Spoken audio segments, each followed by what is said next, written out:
Olá a todos! O tema da aula de hoje é estratégias de marketing e o comportamento do consumidor. Marketing é um processo de identificação e de satisfação de necessidades e desejos do consumidor de forma que seja melhor do que a concorrência. Em outras palavras, é entender e atender os clientes. Segundo Kotler e Keller, há algumas perguntas importantes para se compreender o comportamento do consumidor, já que é fundamental que os profissionais de marketing efetuem isso para poder utilizar a teoria a serviço do atendimento das necessidades. A primeira questão é: quem compra seus produtos ou serviços? Nessa pergunta, o que está implícito? Primeiramente, ter a definição dos alvos ou focos do trabalho. Isso também implica em considerar quais são os segmentos de mercado e qual é o posicionamento de mercado para cada segmento. Esses elementos definirão a estratégia principal da empresa quanto ao entender e ao atender os seus clientes e consumidores finais. A outra pergunta: quem toma a decisão de comprar determinado produto? Nessa pergunta nós estamos focando nas pessoas que têm interferência ou que decidem a forma de comprar produtos ou de serviços. Primeiramente, nós temos como decisor como os recursos serão utilizados. E depois disso, que exigências para comprar e consumir produtos. A partir disso, com essas informações, podem ser definidas táticas e estratégias para compreender melhor esse processo e poder oferecer melhores produtos e melhores serviços ao consumidor e também aos clientes. Outro questionamento que Kotler e Keller fazem para compreender o comportamento do consumidor: quem influenciou essa decisão? A decisão tomada pelo indivíduo que tinha recursos disponíveis foi influenciada por quais pessoas, por quais indivíduos? É importante comunicar nesse aspecto que o influenciador interfere na decisão e sugere também ou impede alternativas de produto. Nesse aspecto, como influenciador, as estratégias de marketing podem estar focadas de uma forma com que se comunique com ele, apresentando dados e informações necessários para que essa influência aconteça junto ao decisor.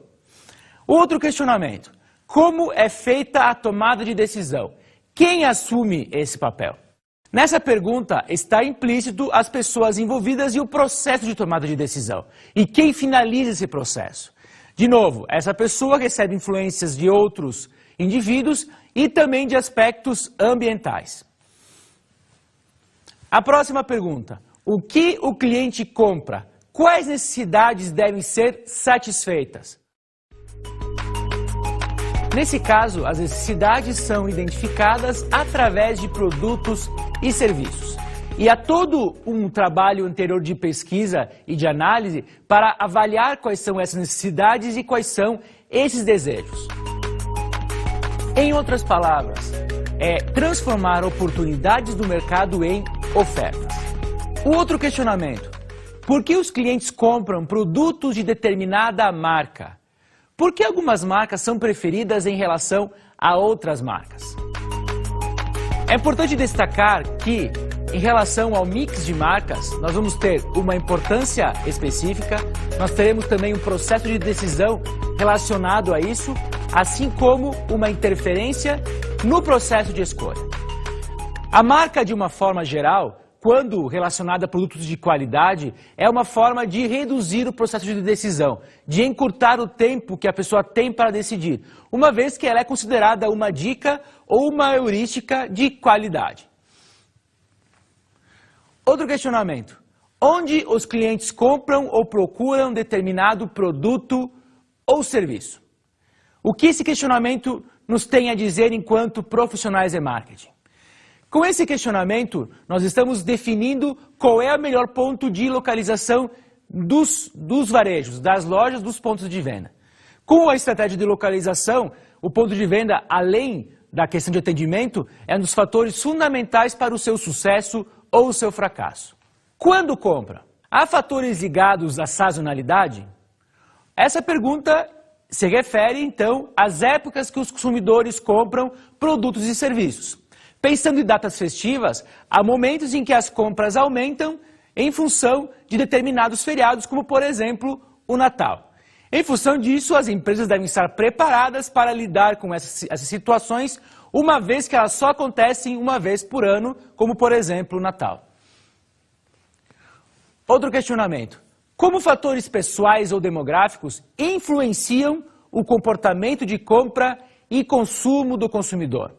Ou seja, características individuais, mas também características da população que, de uma forma ou de outra, interferem nesse processo. E a empresa, a partir disso, vai identificar características específicas parecidas de vários consumidores para poder atendê-los da melhor maneira possível.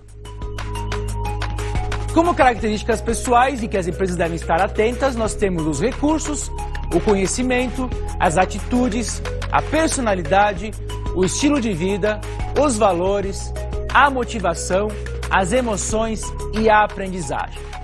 Esses elementos individuais, essas características peculiares aos consumidores, que são de ordem principalmente psicológica, devem ser entendidas para que produtos e serviços sejam oferecidos de uma forma a atender de maneira mais rápida e adequada o que os consumidores necessitam. Outro aspecto, como o produto é percebido pelos clientes. Nós temos aqui, então, um elemento ligado às percepções. Em outras palavras, aos órgãos do sentido.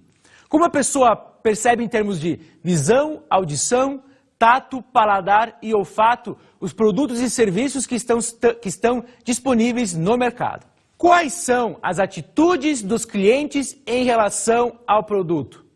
Essa é outra característica individual importante para ser considerada, uma vez que as atitudes têm a ver com gostos ou aversões em relação a algum produto, serviço ou marca. Muitas pessoas podem deixar de comprar um produto, não porque esse produto é de baixa qualidade, mas porque elas aparentemente não sabem porquê, mas não gostam do produto ou não gostam da marca.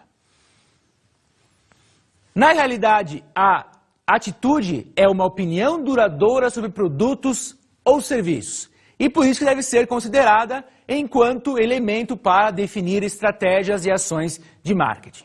Que fatores sociais podem influenciar a decisão de compra? Nos referimos aqui a um elemento de ordem ambiental, ou seja, externo ao consumidor, mas que interfere na forma como ele consome e compra produtos. Nós temos como influências na compra de ordem social a cultura, a classe econômica ou social, grupos de referência e família. A cultura está presente nos itens sociais por também ter um caráter social ligado às interações entre pessoas quanto a crenças, valores, hábitos e costumes. O estilo de vida dos clientes influencia as decisões de compra deles? Por que questionar estilo de vida? Porque estilo de vida tem a ver com o jeito que as pessoas compram, consomem e utilizam produtos e serviços.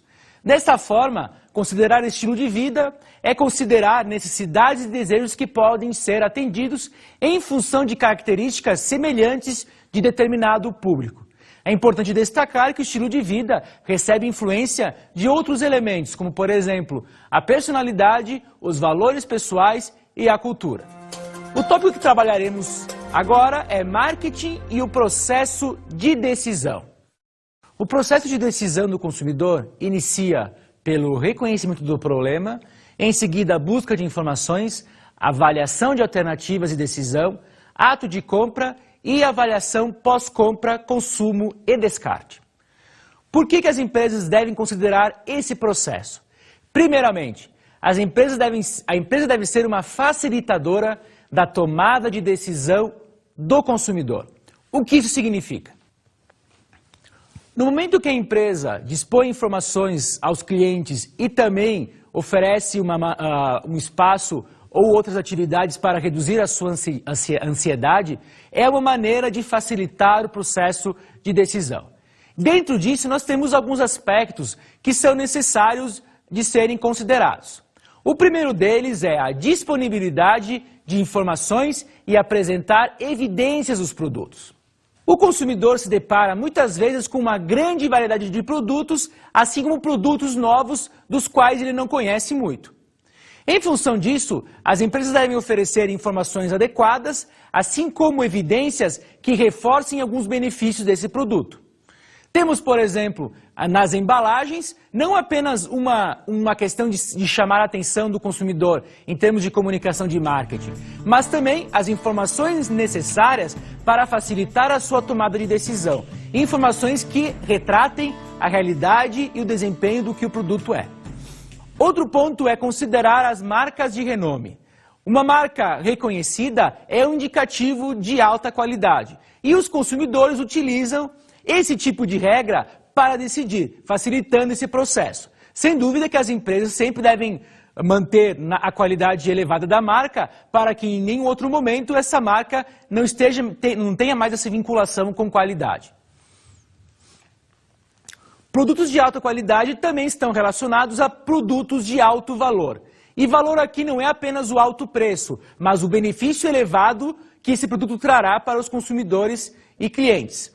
Dessa forma, as empresas devem levar em conta isso aí e apresentar quais são os benefícios e por que as pessoas estão pagando um preço maior por um produto que é semelhante a outros aparentemente.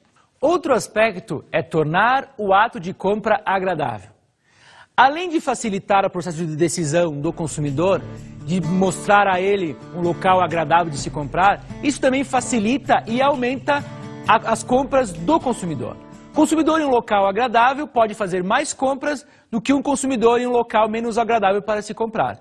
Isso nós nos referimos ao elemento situação, ou seja, as músicas, os odores, as cores, assim como as texturas dos produtos que estão presentes para o consumidor tomar a decisão. Outro aspecto, apresentar interesse em satisfazer o consumidor. Por que é importante considerar esse aspecto? Primeiramente, esse interesse em satisfazer o consumidor está relacionado a atendimento.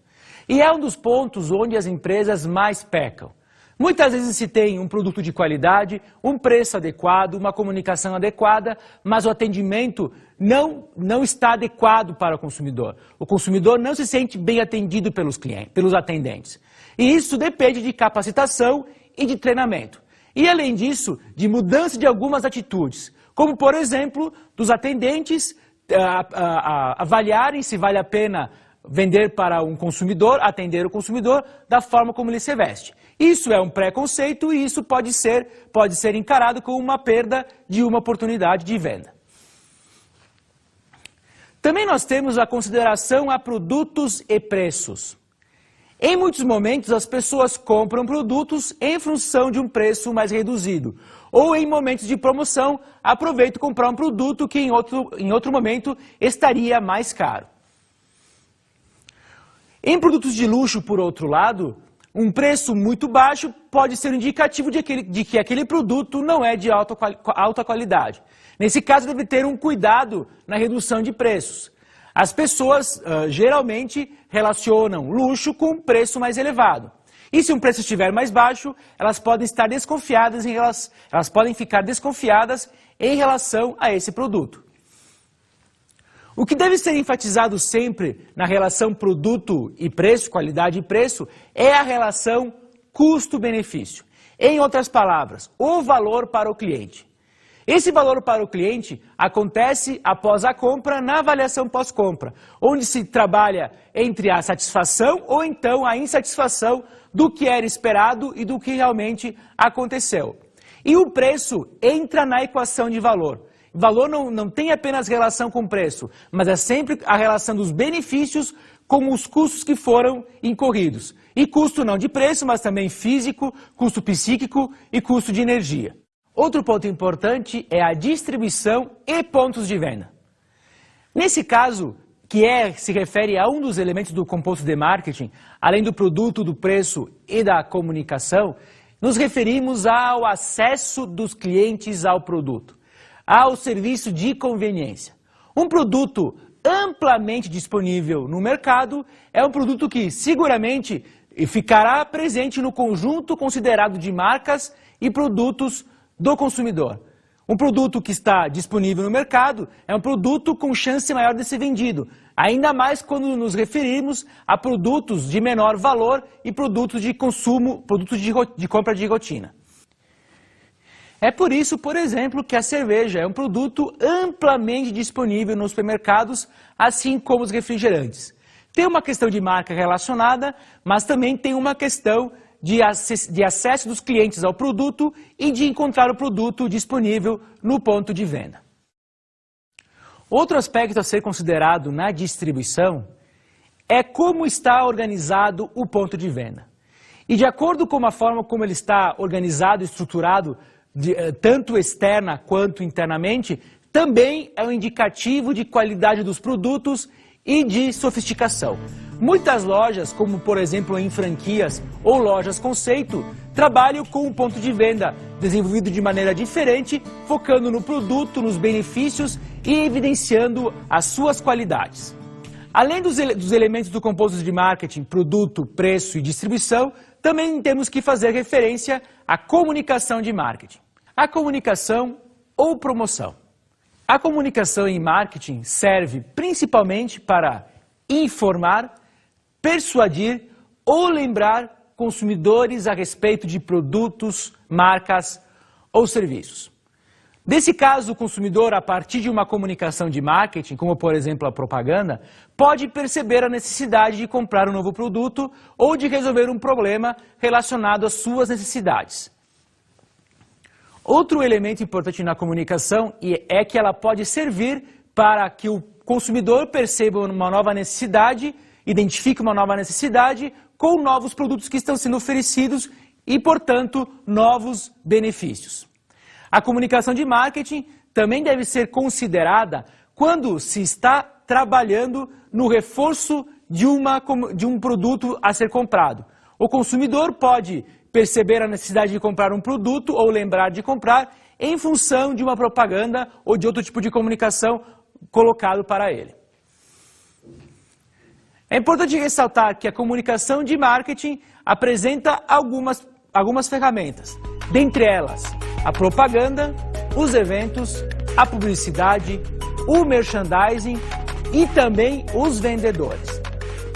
Todos esses elementos funcionam principalmente como uma fonte externa de informação para o consumidor tomar decisões. E nesse aspecto, a comunicação de marketing é considerada uma das principais fontes de informação externa ao consumidor.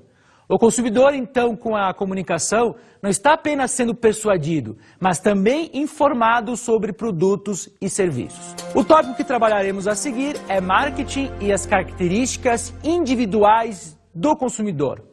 Como o marketing pode interferir no processo de decisão de compra a partir da consideração das características individuais. Quais são, então, essas características individuais que devem ser consideradas? Os recursos, a personalidade, valores e estilo de vida, o nível de conhecimento, as percepções, as atitudes, o nível de motivação, o envolvimento, as emoções e a aprendizagem.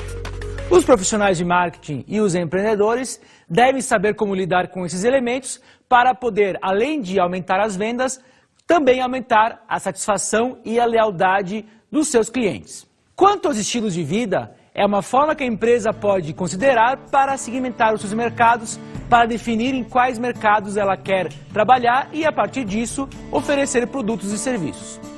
O nível de recursos do consumidor, que está relacionado principalmente à renda, mas também a tempo, dá uma ideia de segmentação, mas também de tomada de decisão e de que forma a empresa pode facilitar esse processo quando se pensa em uso de tempo para tomar a decisão. Em relação ao nível de conhecimento, as empresas devem estar preparadas para saber o que os consumidores sabem a respeito de seus produtos e também o que eles sabem com imprecisão. Conhecimento tem a ver principalmente com crenças, com informações que as pessoas já possuem há tempo sobre produtos e serviços. E é então, nesse caso, necessário que as organizações estejam atentas ao que os clientes sabem. Qual a forma como os consumidores aprendem a comprar e usar produtos? Nós estamos nos referindo, então, a aprendizado. a de que forma esse aprendizado acontece junto aos consumidores, como que conhecimentos ou então comportamentos são alterados em função de produtos e serviços. As atitudes estão relacionadas a uma avaliação duradoura de algo. Nesse caso, são gostos e aversões que o consumidor pode apresentar, e isso pode interferir nas compras futuras da empresa. O importante aqui é saber quais atitudes os consumidores têm em relação a determinadas marcas, produtos e serviços. Também temos que considerar as motivações. E motivação tem a ver com o objetivo a ser alcançado a partir de necessidades e desejos insatisfeitos. É a motivação que move as pessoas e que as move a comprar novos produtos. E a empresa tem que saber lidar, nesse caso, mais em estímulos e em incentivos. Lembrando que a motivação é de ordem interna e não externa. As emoções e sentimentos são outros elementos que interferem de forma muito grande no comportamento do consumidor. Isto porque as pessoas reagem de diversas formas em relação à maneira como o produto ou serviço está disposto ou os benefícios que eles trazem. Emoções positivas podem indicar futuramente aumento de lealdade. No entanto, emoções negativas, reações negativas das pessoas ao ambiente, é uma forma de reduzir vendas e de possivelmente reduzir a satisfação e a lealdade. Experiências de consumo estão ligadas diretamente às emoções, como, por exemplo, serviços de entretenimento e de lazer. Outro ponto é o envolvimento. O nível de relevância pessoal dada para determinada situação. Nesse sentido, as empresas devem considerar principalmente se os seus produtos são de alto envolvimento ou de baixo envolvimento. O nível de envolvimento e tomada de decisão. Quando se considera envolvimento nas decisões, essas podem ser decisões rotineiras, decisões limitadas ou decisões extensivas. Decisões rotineiras são aquelas que levam menos tempo e apresentam menor envolvimento do consumidor para comprar um produto ou serviço. No exemplo é comprar um produto alimentício no supermercado. Uma decisão limitada, o consumidor já apresenta envolvimento maior e começa a gastar mais tempo na decisão. Um exemplo é comprar uma roupa. E decisões extensivas é quando há um envolvimento muito grande do consumidor, ou seja, ele dá uma importância muito grande para aquela compra e, portanto, gastará mais tempo e avaliará mais opções dentro dos pontos de venda. Vamos agora a uma matriz onde se considera nível de envolvimento e diferenças entre marcas. Essa matriz apresenta alto envolvimento e baixo envolvimento e também diferenças significativas entre marcas e poucas diferenças entre as marcas. Quando há alto envolvimento e diferenças significativas entre as marcas, eu tenho um comportamento de compra complexo. Quando há baixo envolvimento e diferenças significativas entre as marcas, eu tenho um comportamento de compra em busca de variedade. Quando eu tenho um comportamento de alto envolvimento e poucas diferenças entre as marcas, é chamado de comportamento de compra com dissonância cognitiva reduzida. E quando há baixo envolvimento e poucas diferenças entre as marcas, eu tenho um comportamento de compra habitual. Considerando essa matriz, um exemplo de comportamento de compra complexo são produtos eletrônicos, os quais apresentam um alto envolvimento porque há vários elementos envolvidos em termos de características do produto e também várias marcas com diferenças. Quando eu falo de comportamento de compra com dissonância cognitiva reduzida, apesar de haver o alto envolvimento, eu tenho menos diferenças entre as marcas. É o caso quando se compra tapetes. Apesar do envolvimento ser maior, é menor a diferença entre as marcas. E por isso pode haver uma dúvida menor quando se compram os produtos, que é a dissonância cognitiva. Nós também temos o comportamento de compra em busca de variedade. Nesse caso, o envolvimento é baixo e há grande diferença entre as marcas. Isso leva, então, os consumidores a trocar várias marcas de certos produtos, até porque o produto não tem grande envolvimento, não tem um risco maior na tomada de decisão. Um exemplo são os biscoitos. Nós também temos o comportamento de compra habitual, que pode ter como exemplo a compra de sal. Sal é um produto de baixo envolvimento e que apresenta poucas diferenças entre as marcas. Para entendermos melhor as características individuais e sua relação com as ações de marketing, Veja agora uma cena do filme Do que as Mulheres Gostam. O que podemos perceber nessa cena? Que entender necessidades é algo complexo. No momento em que se sugere aos homens utilizar produtos femininos para compreender melhor como as mulheres se comportam, é um indicativo de que não se pode se basear apenas nas próprias experiências, o que também chamamos de me mentality, para definir produtos e serviços. As necessidades dependem das pessoas e, portanto, de um olhar mais apurado, mais aprofundado sobre as características do comportamento do consumidor e os seus elementos individuais. Outro ponto é marketing e as influências ambientais. O primeiro ponto é a cultura, ou seja, as crenças, valores e costumes de determinado povo ou de determinado grupo de pessoas. E nesse caso é importante ressaltar o aspecto internacional da cultura. Um exemplo é o sabão em pó Omo. No Brasil, os consumidores brasileiros consideram que a cor azul do sabão em pó e a quantidade abundante de espuma está relacionada à limpeza. Já os chineses preferem pouquíssima espuma no sabão em pó, uma vez que facilita o enxágue e que também se reduz o temor dos chineses em relação às alergias. Outro aspecto são as classes sociais. E nesse ponto, marketing está focado principalmente quando definirá segmentação de mercado e foco em atender determinados grupos de consumidores com determinadas características. E nesse caso, o foco principal é na questão econômica, na renda dos consumidores. Nós também temos como outro elemento de ordem social os grupos de referência. Os grupos de referência estão relacionados às pessoas que têm um peso grande na tomada de decisão do consumidor. Nós temos um exemplo, que é a família, que tem um peso muito grande na tomada de decisão e no comportamento futuro de compra dos seus integrantes. Em relação aos grupos de referência, é importante mencionar as ações de marketing epidêmico ou viral que algumas empresas têm feito. Um exemplo disso foi a ação de comunicação que a Rede Globo utilizou para divulgar a série Capitu. Na ação chamada Passe Adiante Capitu, 2.000 DVDs foram deixados em locais públicos e as pessoas que os encontravam podiam assistir às cenas exclusivas da minissérie. Em seguida, essas pessoas eram convidadas a deixar em outros locais esse mesmo DVD. Para a Globo, isso repercutiu muito bem, uma vez que, além de se conhecer a minissérie, reforçou a imagem dos consumidores em relação ao produto oferecido. Conforme a agência de publicidade contratada para efetuar a ação, gerou-se uma mídia espontânea de aproximadamente 6,7 milhões de reais.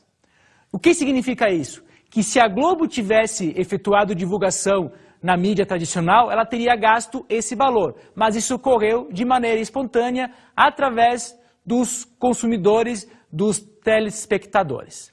Outro ponto são as influências situacionais. E aqui nós temos referência a como a situação interfere no ponto de venda. E o foco principal aqui para as ações de marketing é elaborar e planejar a atmosfera de loja. Ou seja, os elementos que fazem parte do ambiente físico da loja. Outro ponto é o consumidor e a difusão de inovações. Acompanhe essas definições. Difusão de inovações é a maneira como um novo produto, serviço ou ideia é adotado numa sociedade. Adoção de inovação é a decisão de alguém de se tornar um usuário regular de um produto.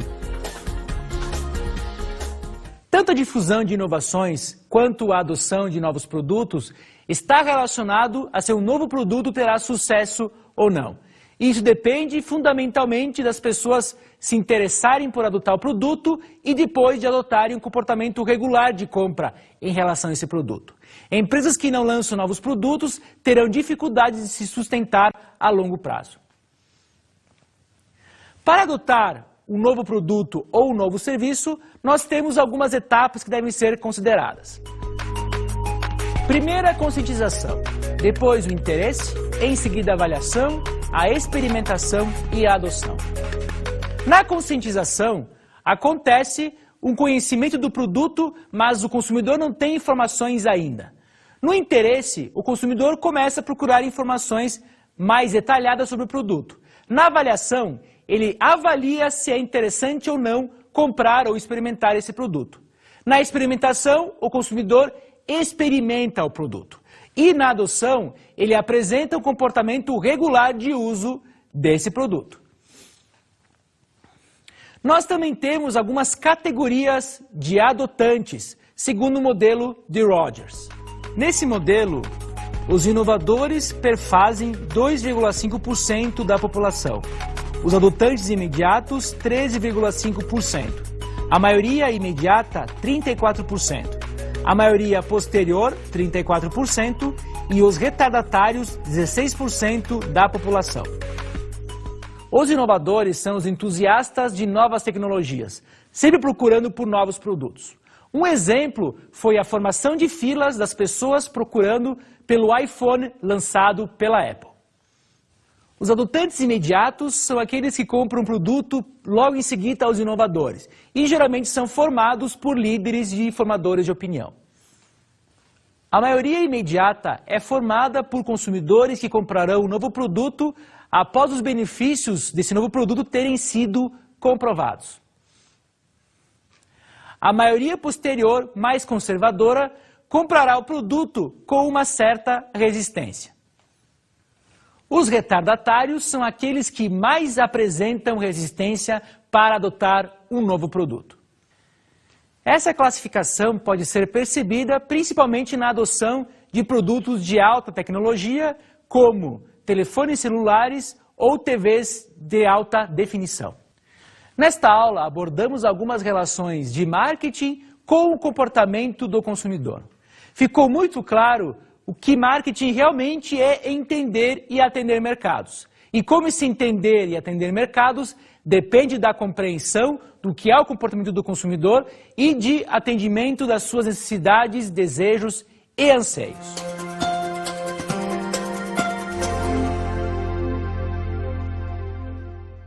Como sugestão de hoje, recomendo a leitura do livro Atendimento Nota 10, da Performance Research Associates, editora Sextante. Nesse livro, são apresentadas dicas interessantes para melhorar o atendimento ao consumidor. É uma forma de se perceber como é importante compreender e atender bem os clientes. Bons estudos!